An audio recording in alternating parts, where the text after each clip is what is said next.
Hi guys, my name is Diana Clark and I continue meeting talented local people, artists, professionals or not. Okay Diana, stop talking, let's jump in. This is Billy, my friend. Nice meeting you. I know you for a couple of years and we've met accidentally or not so many times. Started that way, didn't it? Yes. My name is Billy VanDeBerghe.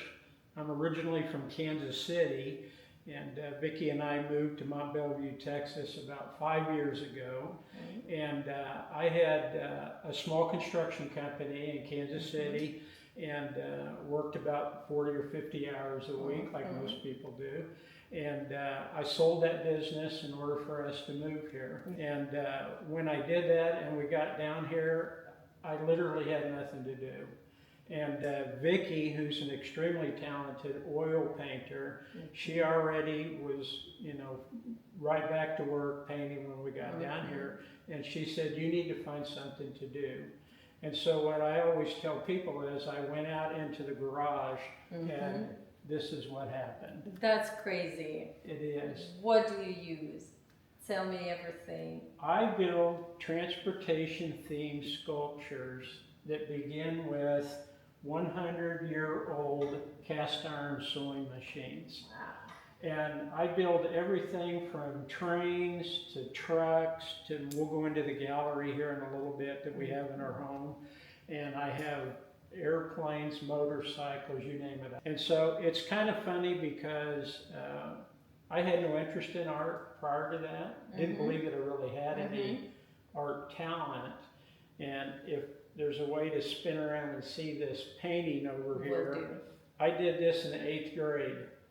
So that painting's like 60 years old, and it's a watercolor. The only art that I ever did, and my mom was one of those kind of moms that recognized things, and she put it away.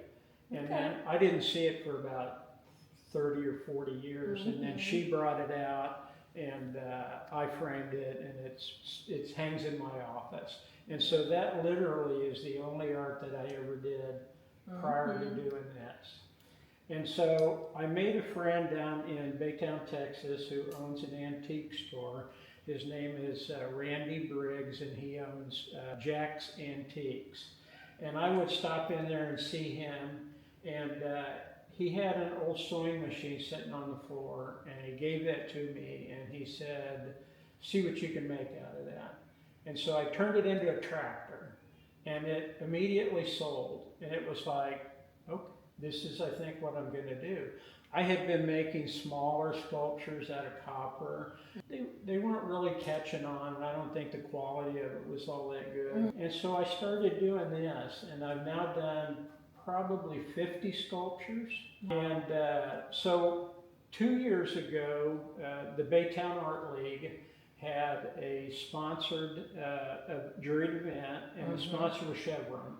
So there was good prize money associated with it. And it was my very first show, very first time to even have my work out in public. And Ron Gordon, who's a very talented artist, was the juror for this event. And he awarded me a first place. And that evening when they were handing out awards, he came over to talk to me, and he goes, how long have you been doing this? And up to this point, it had been about 2 years. And so I had built my inventory a little bit, but this is one that was in the show. And he said, you've only been doing this 2 years. I go, yeah, first public showing. And he says, and then I give you a first place. He said, that's just phenomenal. He said, I think that your art's gonna go places because it's so unusual. Oh yes, absolutely. And so this is my very first event that I won in ribbon. And so now in the last 18 months, I think I've done 7 juried shows, both in Baytown Art League as well as the Galveston Art League. And out of those 7 shows, I've had a best in show and 4 first place finishes and 3 honorable mentions. That's amazing. And so this particular piece, which I titled 310 to Yuma, this took a best in show in Galveston. And the director, and her name has escaped me for the moment, but she contacted the Galveston Monthly Magazine, and she said, you need to come over and see this guy's work. And so he arranged a meeting, and he told me in the contact that they publish the magazine once a quarter. They pick 4 artists, and then they give equal space in the magazine. So he said probably take 15 minutes to meet, and so he came over to the gallery. That 15-minute meeting turned into 90 minutes. Wow. And in 90 minutes, he made the decision at that point that I'm going to take the other 3 artists that were going to be in the magazine issue with you. We're going to slide them to later, and we would like to do an entire section just on your work. And so that was just a phenomenal jump start to my work and getting it out into public. And so that magazine came out in the July issue last year, and you can still see that online. Oh yeah. Do you want to go ahead and jump in and show your art pieces? Sure. Let's do go it. This way. Vicki and I have a lovely home here in Mont Bellevue. And as I stated before, she's a very talented oil painter. And so we basically share about 1,500 square feet of the front of our house as a gallery, with the hope that if people see an interest in our art, that by appointment they could come by and see so much more here than what they can see anywhere where we might have things displayed. So she has a gorgeous studio on the front of the house, and so she basically gets all the wall space, and I get all the shelf space. And so works very well. Recently, because logistically trying to find a way to move my stuff, I recently bought these pretty heavy shelving with casters on it, and I actually zip tie the sculpture to the shelf, and that sculpture will stay on that shelf till somebody buys it and I cut it off. But the beauty of it is, in the past I would have to pick them up, and they weigh 40 to 50 pounds a piece, and I would have to hand carry them out and load them into the vehicle. So a lot of work. So what this enables me to do is to roll them out the door, and I've got an 18-foot trailer, and they roll right up inside the trailer. And the events that I do are like the Corvette Expo in Galveston, and I also do a car show at Moody Gardens. And the beauty of how they set those shows up is that when you're a vendor, you can actually drive right into the venue, right in front of where your booth space is. So again, it goes right out the door here, and I pull right into the building in Galveston, and it rolls right out and onto my vendor spot. And so this has made doing the show so much easier than in the past. Everything that I build, and it started with the Upcycle event, because they require you to put together a list of the parts that go in it. And because 80% of your build has to be something recycled or repurposed, so it can't be new items. And so that first show got me in the habit of creating these for everything that I build. So not only is the sewing machine 100 years old, but because Vicki and I have been avid antique collectors for 40 years, when I build, then I also incorporate other antique pieces. So as you look at each sculpture, you will find very few things that are new or contemporary. This one right over here is titled 1959 Farm All Tractor Parked in the Grass. And this is a 1959 Singer sewing machine. And I built this because it reminded me of when I grew up. And in Kansas, I grew up on a truck farm. And so we had a farm all tractor. So this very much looks like that. So that's my most recent build. The one just before that was this one, which I titled Iron Horse Locomotive. And this sewing machine is an 1883 A.G. Mason New Wilson. And so my oldest machine of all is this one, which I just recently took a first place in Baytown with it. But this machine is a Wheeler and Wilson from 1872. Oh my So gosh. you're talking about something that's 150 years old. That's fascinating. And then I went to putting them on a very nice piece of wood. And I really like the look of the live edge. It still has the bark on it. And I get most of my wood from a local cabinet builder in Baytown. And this one, kind of unique as well.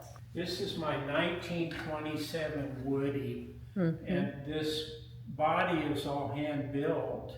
And the materials that I used for it were actually fruit and vegetable crate from like the 1960s. When I grew up on the farm, we called them cantaloupe crates. But the wood is really nice, really well aged, and so that's what this one got built out of. Your art is absolutely unique. This particular piece I had in a show about a year ago, and I got an honorable mention out of it. And I was at another event, and I was approached by a husband and wife, and she was retiring from the Deer Park Police Department, and they asked if, or her husband did, asked if I could build something as a retirement gift. And so I actually took this piece, which was I had already built, and then I made some changes to it to make it look like a paddy wagon. And so I created this placard that goes on the side, and he and his wife are actually going to pick this up on July the 5th. And we also replicated the police department's badge, if you could see it on the back side of that.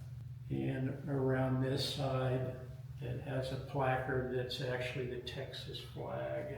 So, you know, people always ask me when I'm building how hard is it to come by sewing machines. And the truth is they were so plentiful in their day that they're really not hard to come by. Sometimes finding one that has the condition that I might prefer is a little bit more difficult. But honestly, the biggest challenge that I have is finding the right wheels. And these that are on this one are actually 1920s baby buggy. And they're a real rubber wheel or tire, metal, and hubcap. And so if you look at each one of these, they're different. This particular motorcycle, these are also baby buggy, but they're 1930s and they're actually from Europe. And they just have a really nice look to them. I use a lot of, like over here, this one. This is like 1950s pedal car. I would have had something like this when I was a kid, had this kind of tire and wheel on it and these great little hubcaps. And then other sets of wheels. This one's kind of unique in that if you look at a sewing machine, they all have a hand wheel on it up here. And so this one, all four wheels of this particular sculpture are all hand wheels from 4 different sewing machines. A little harder to come by that way, but this one back here, people often look at this and mistake it for a mailbox, which is kind of funny, but it's actually a carrying case from a Singer sewing machine. And so this is the base down here. The machine would have set on that part, and then this cover would have went over it, locked in, and then that's how you would have carried it. When I built this initially, it didn't have this paint on it, and the Galveston Art League had a show coming up that was going to have a music theme to it, and so I did the Don't Worry, Be Happy. You can't see it, but the other side of it actually has the music notes and chorus on it from that particular song. This one's also kind of unique because it comes with some functional headlights. So probably one of the few contemporary things that I've done on a couple of pieces. But this is another first place finish that I got out of Galveston. And this is a tow truck. This is an old machine too.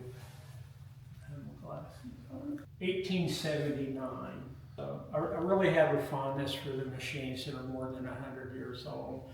And what's really unique about Singer, that's the name that most people think of when they think of sewing machines, but actually there were far more sewing machine companies ahead of Singer, but they just had a successful run in history, and they ended up, you know, scooping up some of these companies along the way. But Singer has, and I have access to it, an online database, and so I can take a Singer sewing machine, and I think if you come around here, and you can look right here, the serial number on Singer sewing machines is right on that bottom plate there.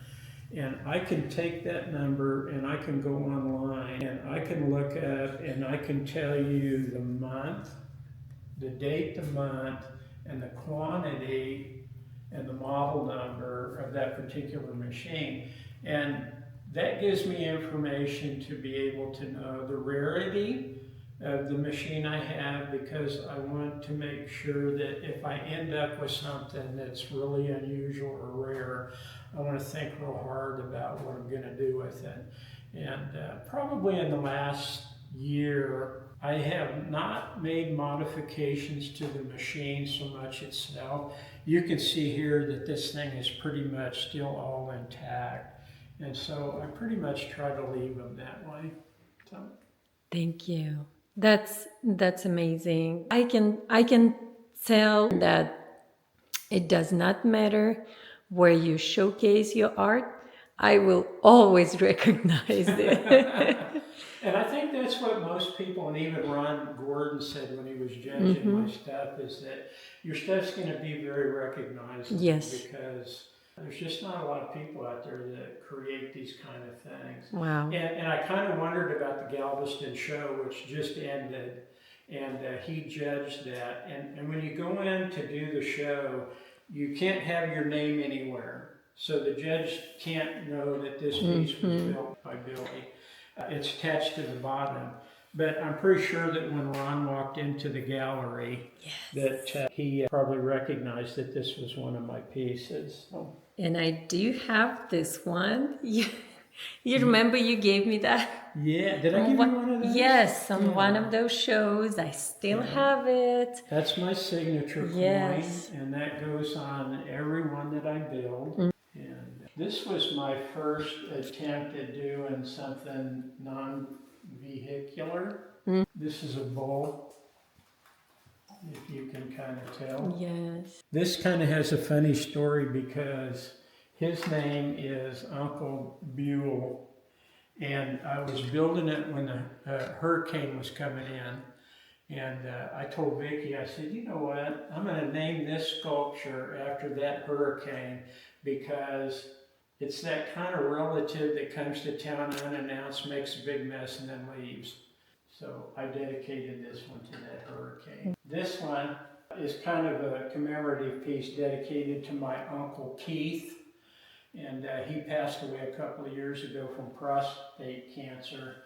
But Uncle Keith was a car collector from way back. And I can remember being 8, 9, 10 years old and going to swap meets with him, and then actually carrying baskets of car parts back to his truck. And so when I would build one and he would see the pictures, he always loved them. And periodically I'd get a little box from him, and it would have all kinds of different little parts and stuff in it that I could use.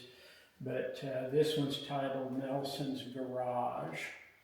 And on the back, it's stenciled. I don't think you can see it because the light's not very good, but it says, I've got gas. And growing up, he built like a 1930s gas station behind his house. And one year for Christmas, he gave all the nieces and nephews these t-shirts that had a picture of his gas station on it, and then the little thing that said, I've got gas on it. So it's pretty humorous. This one is an Apache attack helicopter. And I had a woman approach me at the market here in Mont Belvieu, wanted to know if I'd done a helicopter, and I said I had not. And she went on to tell me the story of her dad, who was worked for Sikorsky, and they were instrumental in building the Apache helicopter. And I said, well, I'll build you one.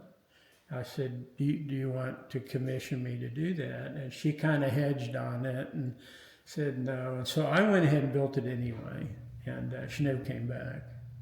So here it sits. But yeah. So people ask me, where do I get my inspiration for building things? And how am I going to decide what it's going to be? Well, initially I really don't. But I can take a sewing machine and I can see the image of a plane or a car or a truck in that. And so it really kind of starts with that. And so I'll put a machine, and I generally have about a half a dozen of them in here.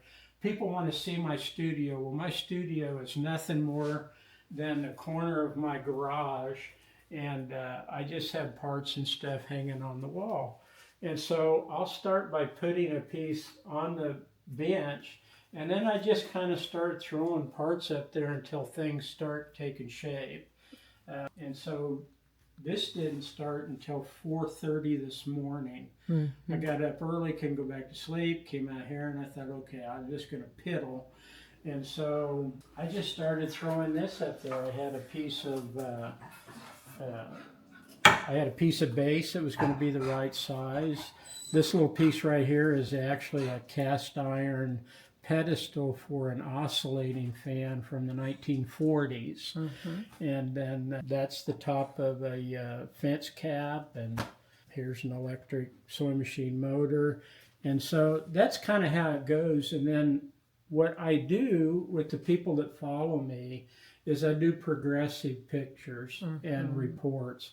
Sometimes I can build something a little like that in a couple of days. Some of my larger stuff might sometimes take a week or two to put together. And so I will do progress reports with updated pictures and descriptions of stuff. And I put that on my personal Facebook page. And then when it's all said and done, then I share it with my art page, which is Billy V's Upcycle Art. And then from that, I also then share it with other art sites that are within Houston.